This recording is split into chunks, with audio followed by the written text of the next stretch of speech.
അവർ പറയാറുണ്ട്, മറ്റൊരു രോഗി ഞാൻ നോക്കുമ്പോൾ എൻ്റെ ഫാദറിനാണ് നോക്കുന്ന രൂപത്തിലാണ് ഞാൻ കൺസിഡർ ചെയ്യുക. പേരൻസ് കുട്ടികളുടെ ഇൻട്രസ്റ്റ് തുടക്കത്തിലെ മനസ്സിലാക്കണമെന്ന് സാറ് പറയുന്നുണ്ട്. കുട്ടികളൊക്കെ തുടക്കത്തിലെ തന്നെ വീട്ടിൽ നിന്നും അവരുടെ ഭാവിയിലാവാൻ പോകുന്നതിൻ്റെ സൂചനകൾ ചെറുതായിട്ടൊക്കെ വീട്ടിൽ നിന്ന് കാണിക്കുന്നൊക്കെ ഉണ്ടാവും. അത് ശരിക്കും ഒരു കീൻ ഒബ്സർവേഷൻ ഒരു പേരൻസ് കുട്ടികൾ നടത്തി കഴിഞ്ഞാൽ യഥാർത്ഥത്തിലുള്ള ഇൻട്രസ്റ്റിൻ്റെ ഒരു പാറ്റേൺ നമുക്ക് മനസ്സിലാക്കാൻ പറ്റും.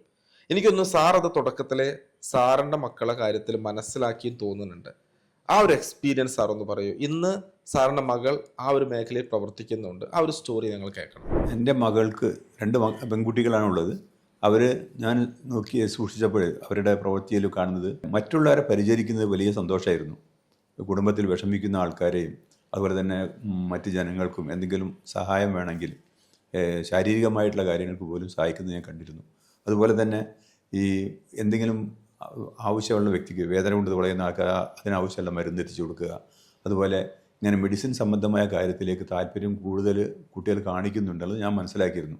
അതിൻ്റെ അടിസ്ഥാനത്തിലാണ് ഞാൻ അവരെ MBBSന് വിടുകയും അവർ MBBS പഠിച്ച് ഡോക്ടറാവുകയും ചെയ്തു.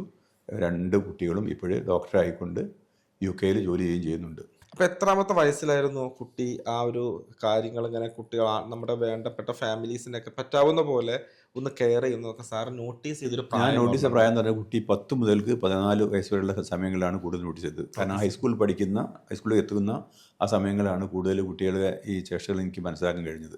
അതിന് മുമ്പ് ശ്രദ്ധിക്കപ്പെട്ടില്ല. ചെറിയ കുട്ടി കളിക്കുകയാണെന്ന് കരുതിയിട്ട് ശ്രദ്ധിക്കില്ലായിരുന്നു. ഈ സമയത്ത് നോക്കിയപ്പോഴാണ് ഇങ്ങനെയുള്ളത്. അതിപ്പോഴും അവരുടെ ജീവിതത്തിൽ കാണുന്നുണ്ട്. ഡോക്ടറാണെങ്കിലും അവരുടെ കുടുംബത്തിൽ ആർക്കെങ്കിലും എന്തെങ്കിലും അസുഖമുണ്ടെങ്കിൽ ആ സമയത്ത് അവരെ ശുശ്രൂഷിക്കാൻ വളരെയധികം താല്പര്യം കാണിക്കുന്നുണ്ട്. മാത്രമല്ല അവർ പറയാറുണ്ട്, മറ്റൊരു രോഗി ഞാൻ നോക്കുമ്പോൾ എൻ്റെ ഫാദറിനാണ് നോക്കുന്ന രൂപത്തിലാണ് ഞാൻ കൺസിഡർ ചെയ്യുക, ആ രൂപത്തിലുള്ള മരുന്ന് ഞാൻ കൊടുക്കുകയുള്ളൂ എന്ന് പറയാറുണ്ട്. അവർ എന്നോട് പറഞ്ഞിട്ടുമുണ്ട്.